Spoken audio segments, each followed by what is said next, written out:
Congratulations.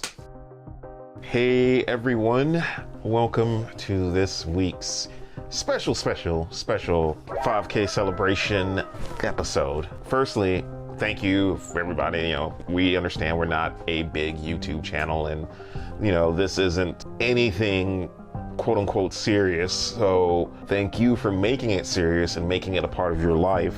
Yeah, thanks for watching, and thanks for getting us to 5K. It's been crazy, and we've made a lot of friends, had a lot of good memories, and had a lot of fun doing this. So first important thing, thank you for helping us. And if this is your first time discovering us, thank you as well. And welcome. Yeah, hey. Take your shoes off, Yeah. Watch a couple videos. So on Instagram, we did a little thing where we asked questions for the 5K Q&A, which we decided to do to be a little bit more personal, because I thought that would be kind of cool. And maybe at the end of this, we'll do a 5K giveaway if I can think of something.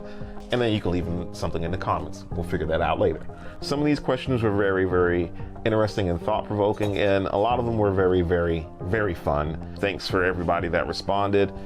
So we're gonna do our best to answer all of these questions. And we've got our iPhones ready, good to go. So the first question wanted to make sure we answered was from Mike Adams, which you might know as Pusheen. He runs a YouTube channel, and he is like the jazz master god outside of Jay Mascis, which, him and Jay Mascis would be like Bears and Weiss. But his question goes as follow: what are the things you'd each like to see change most in the gear/music industry, and what, if anything, do you see changing already? So you go first. One thing that I would like to see most change, at least for me anyways, is, which certain companies are doing it, is a bit more inclusiveness that doesn't feel like it's pandering. Like, Black History Month, Pride, where it's all year long, where it's included, and marginalized people are included in the dialogue, and they're seen and represented as well.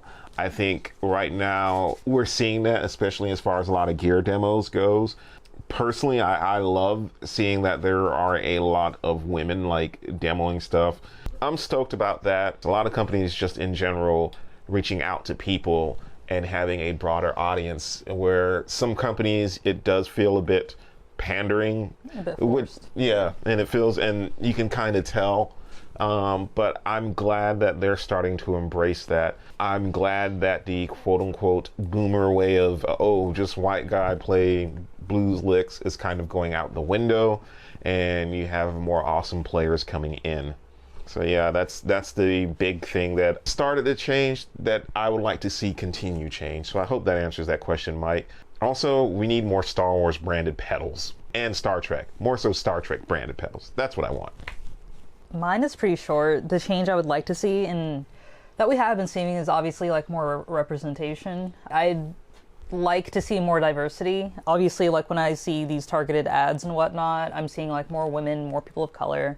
My only gripe is this always some racially ambiguous light-skinned woman. She looks like she's half or a quarter. Yeah, you still got to appeal to the whites. Yeah, I know. She's quarter white. That's good enough. Yeah, colorism is real. I'm just saying, I would like to see some darker skinned folks, male, female, everyone in between. Also, with that being said, kind of to piggyback off of what you were saying, I'm not saying that I'm tired of hearing just, a boomer's take on a Clapton riff over and over again. But I feel like when people think of guitar, they think of old people from the 70s and 80s. Yeah. And I hate to say it, but y'all are old. I say that because I'm old.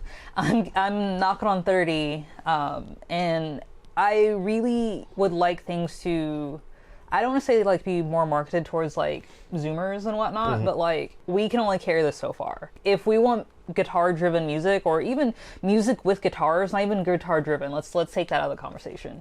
Obviously, there's been a lot of rap and neo-soul that has guitars in it. There's been a revival of that kind of 70s aesthetic. So with that, bands like Fleetwood Mac have kind of come into, back in the style with younger folks. So I want to see more bands. I want to see more singer-songwriters. I want to see younger people. I don't want to sound ageist in any way, but we've seen 60s, 70s, 80s, and 90s. We've seen that. I would like to see something new. I would like to see things a little more fresh. But again, I would prefer to not appear as if it's pandering. Like, at least please make it genuine.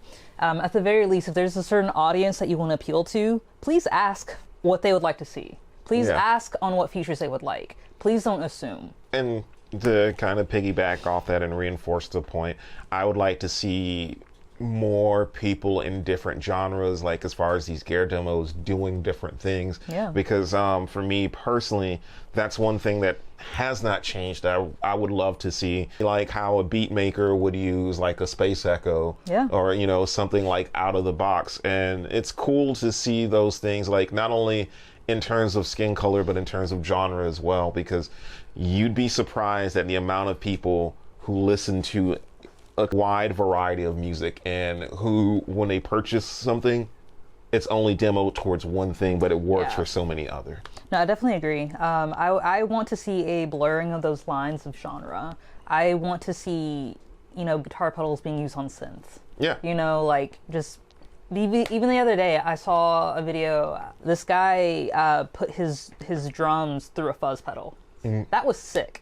I want more stuff like that. We want more Emily Hopkins. Yes. We want more Emily Hopkins. So yeah, I want to hear guitar pedals with violins. I want to hear, you know, I want to see how creative people can get with what is being produced. I'm kind of just tired of seeing the same old thing over and over again. So that's personally what I would like to change. I think we should go on to the next question. Yeah. That was kind of long-winded. Yeah, no, that's fine. Next question, once underscore upon underscore a underscore. I feel like you just say once upon a tone. Yeah. If you were going to build your perfect guitar, what are some specs or details you would include? Oh, this is easy. I've kind of done that. For me, it's the Black Jazzmaster that I have. It has the guts of a 65 or a 64 Jazzmaster. So the pickups, wiring, everything is from there. The TVL is my favorite neck. I like the radius that it has. I like just how it feels. And I like binding and block inlays. And it has all of that. I do like a mastery trim and vibrato assembly.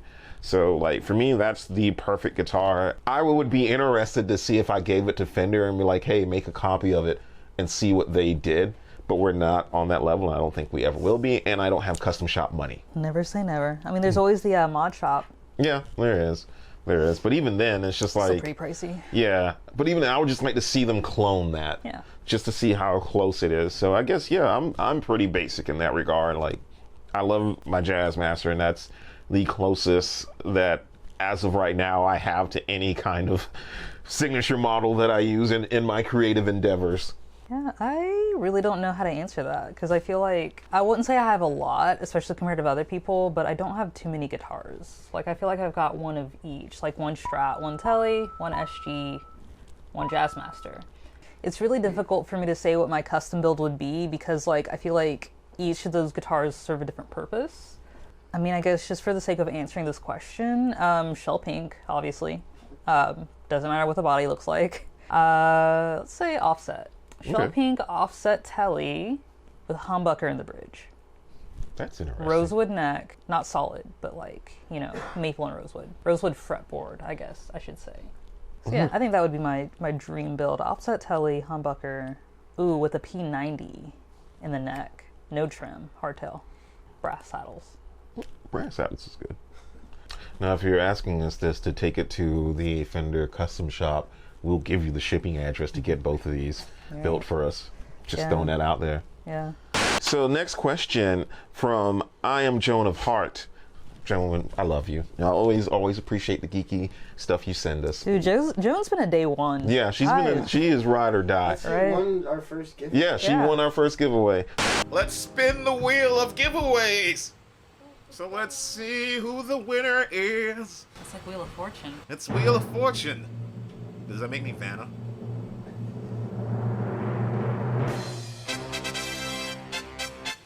That Joan of Heart? Joan of Heart. So getting that all out of the way. So yeah, we paid her to like us. Don't tell them. What prompted you and Tia to do this WCM channel? How have you maintained a good sense of direction? how do you feel about the channel now versus when you started? This is a really good question. Yeah. Let's break it down into parts. What prompted Tia and I to do this channel? Honestly, we've both wanted to do a channel for a while. I mean, originally the thought was to do it separately, but obviously Captain Planet, you know, when our forces combine, Yeah. you know, you get really good results. Yeah. I mean, that's really what prompted us to do it. It was just like, we kept saying we wanted to do it. And I mean, if there's any deeper reason than that, it kind of ties into Mike's question of like, hey, we just wanted to see more people like us doing this. Yeah. We both genuinely love gear. Yeah. We love music, and to have that and more people like us doing it, to feel included in the dialogue, you know, that's what we thought we could probably bring to the table, is just more folks that look like us. Nothing nefarious. Super grand or nefarious or anything like that. Unfortunately, the answer's not that deep. Yeah, we were bored. We wanted to for a while. It's refreshing to see more people like you doing the thing that you enjoy, and we just wanted to, I mean, kind of be that first snowflake. Yeah. Oh yeah, because we're totally waiting for someone to come and rip this channel off and then just blow the fuck up. Yeah. Like, I am totally waiting for that Yeah. moment. No, we're waiting for the Elvis to come around. Or the friends, living single friends. Educate yourselves. The second part of that is, how have you maintained a good sense of direction? Dude, consistency. I think us working on a schedule has made things a lot easier. Yeah, and I know Nelson loves the fact that we have been scripted, so it's Makes reined it a lot in easier. things. Yeah. Genuinely, I think one of the things that falls into the consistency category is that we review stuff we like. Yeah. Like, that makes things a lot easier, because then if we don't like something, we won't review it. And then we don't feel obligated to do a phony review. So we've just... Yeah, we're not gonna lie to you. Yeah, we're not gonna lie to you. We're not gonna As you've seen in the Orange review. Yeah, we're not just gonna like shill whatever just because it has, you know, whoever's brand attached to it. I think that's what has maintained a good sense of direction for us, is just being true to ourselves and just really consistency and just reviewing stuff that we like. Yeah. And the last part, how do you feel about the channel now versus when you started? How do you feel about that, Tia? I feel a lot better. When we first started, I mean, I'm still not happy with like my playing ability. I think it's like a bit of, what do they call it, like white coat syndrome, when you see a doctor and you kind of get like nervous and forget everything. What's like the recording version of that? Like red dot syndrome? Yeah. Heavy on that. I still get pretty bad anxiety when it comes to like, you know, recording and things like that, but as time's gone on, I feel a lot more comfortable. That's kind of it. Like, I mean, just the more we do it, I feel like, I don't want to say like the better I'll get, but like the more comfortable I'll get. To wrap it up on my end, it's also been surprisingly a lot more positive than I was anticipating. I was really expecting to just get like roasted and flamed, and I was expecting a bunch of like KYS DMs and comments, and you know what the internet does. Yeah, just to let the veil slip a little bit, I've never thought I was an amazing musician. I still don't think I was an amazing musician. That has not changed. However, I do appreciate the encouragement that we've gotten. Then versus now, that's pretty cool. For me, it's just always like, oh man, like, I suck and my riffs suck. Oh yeah. Yeah, and it's just like, it's that feeling of watching back and you're like, ooh, that's painful. But people, you know, responded to it, and that's cool. Like, I think that's really cool. And I think one of the other things, more so, a lack of cynicism. And I mean that kind of like Tia, where I thought we were going to get roasted, and I thought, you know, I'm certain, you know, not all parts of the gear community accepts us. Oh, I'm sure they're like fucking memes, just like... Oh, yeah. Oh, I'm sure. We just don't see them. Yeah. And like, you know, I would say I like the fact that my cynicism has died down, and like from when we started then and now, because for me personally, that's one of the big difference, is just my lack of cynicism. Like, I didn't go into it thinking like, oh, we're shit, yada, yada, yada, you know, but at the same time, I've always said there's so many people better than us, like, that does this, and it's just like, hey, we're here. So also, not to interrupt, but I think a lot of it also comes down to like perspective. Like, yeah, we're obviously not professional like session musicians who are just like doing this as a 9-to-5. We're doing this in our free time. We have jobs outside. We have full-time jobs outside of this. Like, we're just basically some friends who got together. You know, life is short. You know, we're just trying to have some fun. Just kind of add to the conversation of like gear, demos, reviews, overviews, whatever you want to call this. You know, life is too short. If you want to do something, go for it. I think one of the, and this is going to be a cheesy answer, One of the things that have changed is the amount of friends that we've made from when we started to now. I didn't expect for some of these people to be cool. Like, one that people don't really know about that I talk to a lot is actually Rhett Shull. You sort of up-and-coming channels that I really, really like, specifically Cyber Attack, Working Class Music, and Emily Hopkins. I totally did not expect him to embrace us and kind of give us advice, even after we joked on him. So it begs the question, so is it worth buying something like the Volante today when you have so many other options available to you?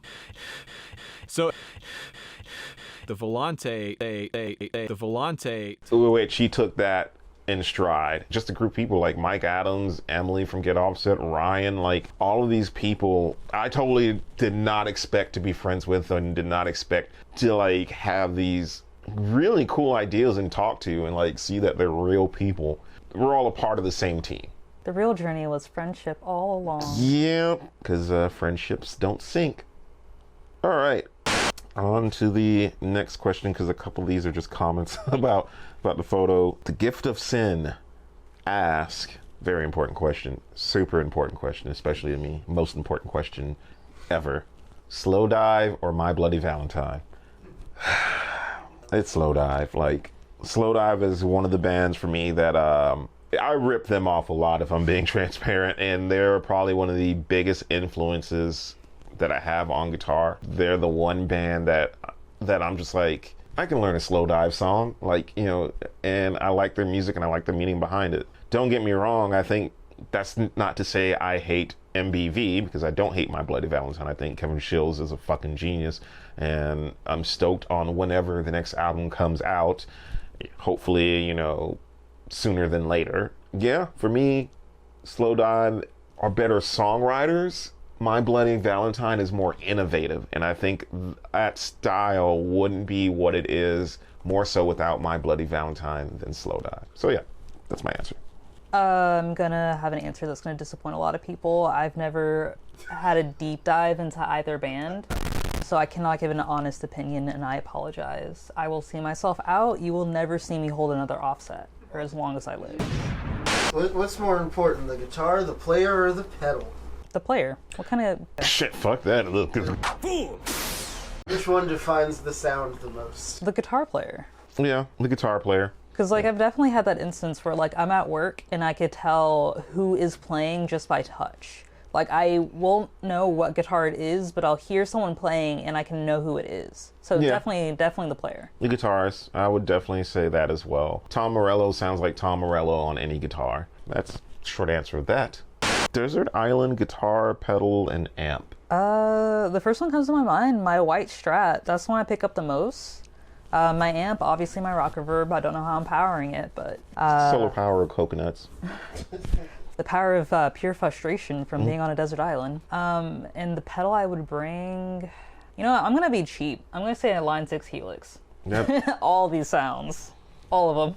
That's a no-brainer for me. Similar to another answer that we did, my Jazzmaster, the black one. Now the amp, I typically am a big Fender player. I do like a deluxe reverb or the new Pro reverbs. The new Pro reverbs are really good. Those are sick. They sound really good. Yeah, so I would say that amp. And as far as the pedal, at this moment, probably take either the Mood or the Blooper by Chase Bliss. Probably the Blooper more so, because if I have reverb, I'm good. So I would probably say the Blooper. I think for me that would allow me to create like a bunch of different weird sounds. So yeah, I would say the Blooper or the Count to 5. One of those. What are some current or past music projects that either of you guys have been in? Are you ready to go down that list, Jason? Yeah, Jason's got a list. I don't. I played guitar for World's Greatest Dad for one show, and then I got kicked out. I mean, if you check out World's Greatest Dad, they're a pretty good band. They're still around. We start down the list. First band I was ever a part of was called The November Story. We were like this dashboard acoustic thing. I'm not going to say the songs were bad, but they were definitely baby's first steps at songwriting. After that, I joined this one band, which kind of formed the genesis of things that I would go on to do, and like a lot of the connections called Ceravel. We were like this screamo post-hardcore band. That informed a lot of my life in music, in the sense that it's just like the band wants to go one way and I'm just like, oh, I want to be more artsy and this and this. Like I remember with them, as time went on, they wanted to go more in the Day to Remember route, and I was like, fuck that, let's go like Oceana. Like, you know, they just released Birth Eater, let's do dark and heavy. So, you know, I was an still angsty person. Angsty boy. Yeah. And then from there, that led me to join Of Machines for a brief period, like a very brief period. They broke up right after I joined, so I don't really even consider myself a member of that band. Funny enough, I still make music with a lot of those members of Machines, but that comes later. From there, which is a whole story unto itself, I was in a band. Yes, make the jokes. Elephant in the room. Yeah, I was in a band called Slaves. Yes, with, if you know who they are, yes, with Johnny Craig. I don't know, should I tell the story or? I would skip it, maybe. Yeah, I'm just gonna give you cliff notes because I really don't want to talk about this. There's questions I still get about it that I don't want to talk about. Cliff notes version is, I was in that band. It was basically presented to me by Johnny himself as this kind of coming out of rehab or rehabilitating, which more so is rehabilitating his image, if you will, because there were some things behind the scenes that were not quite rehabilitated, but that's a different story. And I'm going to say this because I talked to someone briefly about it because they asked me a question. I joined that band. Yes, Johnny told me the name and I kind of cringed and I was like, oh wait, I'm the scapegoat for the name. So like, cool. I can say it. Yeah. I have a black friend. Yeah, we can say it. We have a black guy. And then, you know, I left / got kicked out and was, yeah. So on from that, there's Native Sons, which I love Native Sons. That holds a special place in my heart. It's funny because at the end of this, if you look at the members of all these bands that I'm listing, they've gone on to do bigger things. And I'm just like, hey, I'm here. Like, You'll get yours. Yeah, nah, I just want to be happy. But yeah, Native Sons was pretty cool. Like, that was the band after that where I was still like gung-ho about like being like famous and touring and whatnot, because really that was the only reason I was in Slaves, because I wanted to tour and all of that. And, you know, that imploded. But the friendships from there are very near and dear to me. Like, they're some of the most dearest friendships I've had within a band. After that, for a little bit, I tried to take a break, but that didn't happen, and I ended up in Culture Cough. And Culture Cough was kind of just an offshoot of Native Sons, more indie, and like the music, and I know I say this with exasperation or whatnot, it's just because it's a long list. The music and or anything like that wasn't bad, but it was more of a like Atlanta local band, and you know. To this day, that band has had two really cool moments for me in my life. That one of them I kind of regret, and one of them I don't. One of them is like the girl that I was seeing at the time. She sung on a couple of our songs, and one of them got released, which was Emma, and she's the background singer of that. So that makes it harder for me to listen to now, because even though that's one of my favorite songs ever. And the other one is one of my favorite songs that I've gotten to be a part of, and that was Broken. So I will say, you know, Culture Cough gave me two of my favorite band moments. And then from there, Young Mountain, which that's the current act. That started out as more so as therapy, dealing with mental health issues and the loss of my dad, and just, you know, a coping mechanism, if you will, for me. It's funny because I know some of them were going to see this and like, oh, really? Like, damn. I did not expect anything to happen after the EP. Like, we're currently writing new music. I honestly, in the back of my mind, I was like, all right, we'll be done, and then that's that. But I had this good coping mechanism.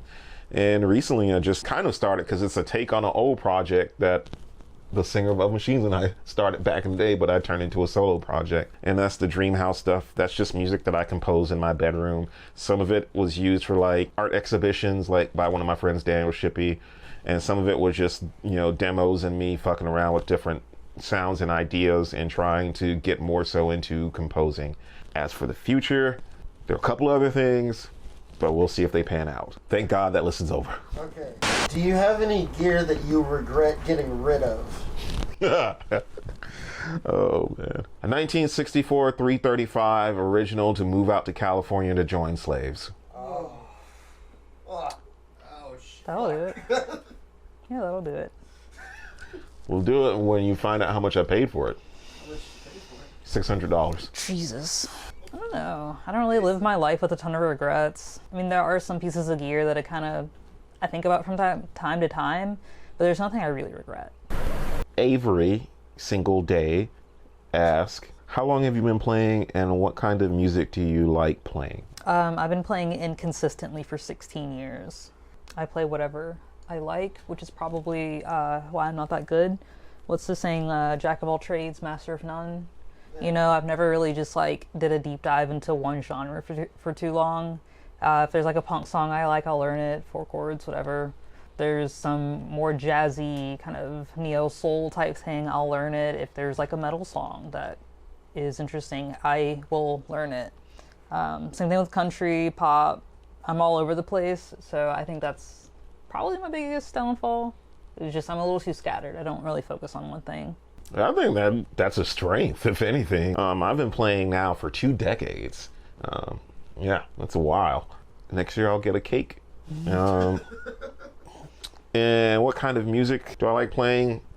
Basically, post-rock, shoegaze, stuff like that. I think that's where T and I are very opposite, because I kind of tend to just gravitate towards those ambient sounds, and I stick within that genre pretty well, or those sounds pretty well, and I don't really branch out much. So it's funny whenever we do demos and I try to do heavy stuff, I'm just oh, I suck ass. Even though I've played heavy music in the past, it was never something that I gravitated towards. Yeah, no, so. It's like a workout routine, If you're not doing squats every day or lifting weights, if it's not part of your routine, it's not part of your regimen. Of course, when you try it, it's going to be a little awkward. What tips do you recommend for practice or inspiration? Practice with a metronome. I'm going to add on to that somewhat, and I'm going to say practice with a looper. Yeah. That is one of the best methods or one of the best ways of getting better at guitar is practicing with a looper. As far as the inspiration part, I've always been a believer in that music and creativity is like a muscle. The more you work at it, the more you flex it, the stronger you get. The less you work at it, the less you flex it, the weaker you get. But also, going to the gym, since this analogy is going there, you don't want to overdo it and force things when you don't feel like it. Honestly, yeah. So, tell us some of your favorite music by artists that use some of the gear you talk about, and discuss when, where, and how they're using the gear. And that's from Pretty Impatient, so we should hurry this up. I don't know how to answer that. I'll just give a brief story. For me, it's seeing Incubus, or more so seeing Mike Einzinger use a Jazz Master. And that for me was he's a little nerdy guy, and I was a little nerdy guy. And I thought he was super cool, and he shreds. So for me, it's just anytime I see an artist use a Jazz Master like him, or Slowdive, or even Caspian, that band, seeing them use that stuff, for me it's pretty inspiring, because it's hey, they actually professional musicians use the gear we talk about. So, or they inspired us to pick up these instruments. Yeah. So, yeah, there's that. Sort of a question, sort of a request. If you both still have your first guitars, could you demo them? No. Yeah. No. No. What were your first guitars? Technically, I think I was maybe 6 or 7, and my great-grandmother bought me a first act guitar from Toys R Us. First guitar was a Rogue acoustic that I ordered from Musician's Friend. I remember, not even on the website, it was with the magazines, and you had to fill out the form, which is kind of crazy to think about in this day and age, and mail it off. Yeah. So it was a Rogue acoustic. It was a black acoustic, and I just thought it was the coolest thing ever. The action on it was sky high, probably. Yeah. It's higher than Snoop Dogg. Yeah. Way higher than Snoop Dogg. Oh, here's a good one. If you had to buy a starter's guitar again, what would it be in 2022? Classic Vibe Squire. It does not matter what. It could be a Tele, Jazz Master, Jaguar, anything Classic Vibe Squire, probably. See, yeah, I think because there's so many levels to that question.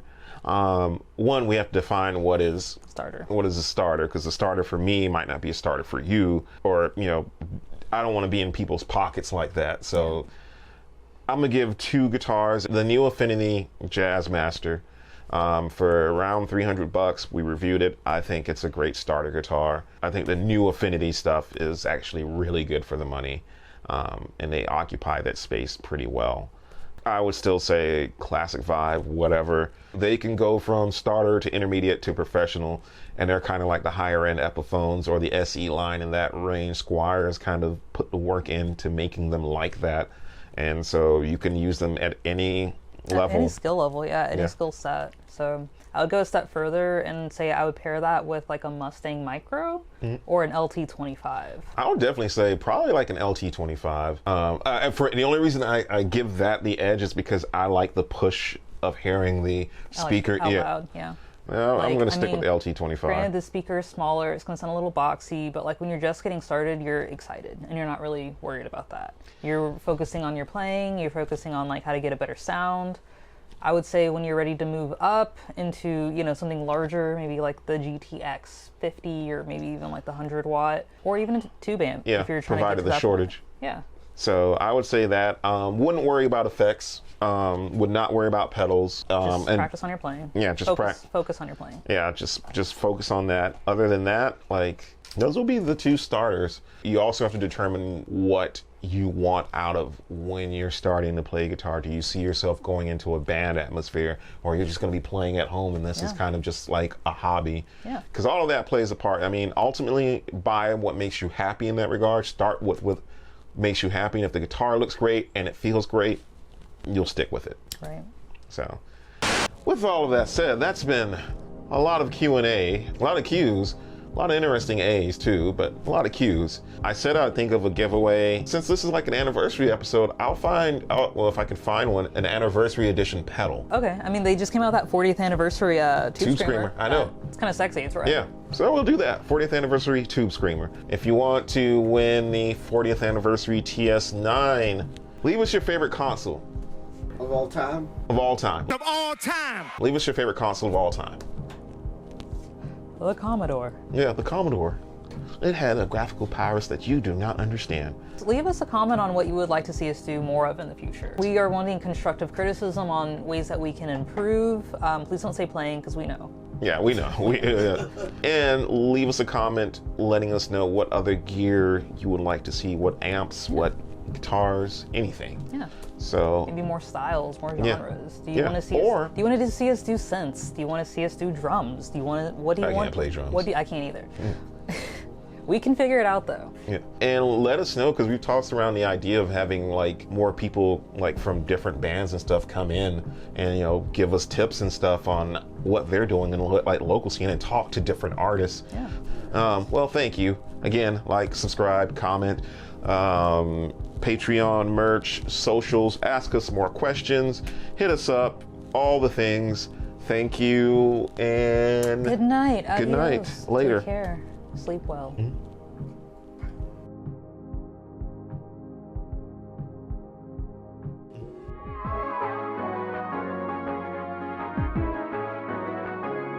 Everybody super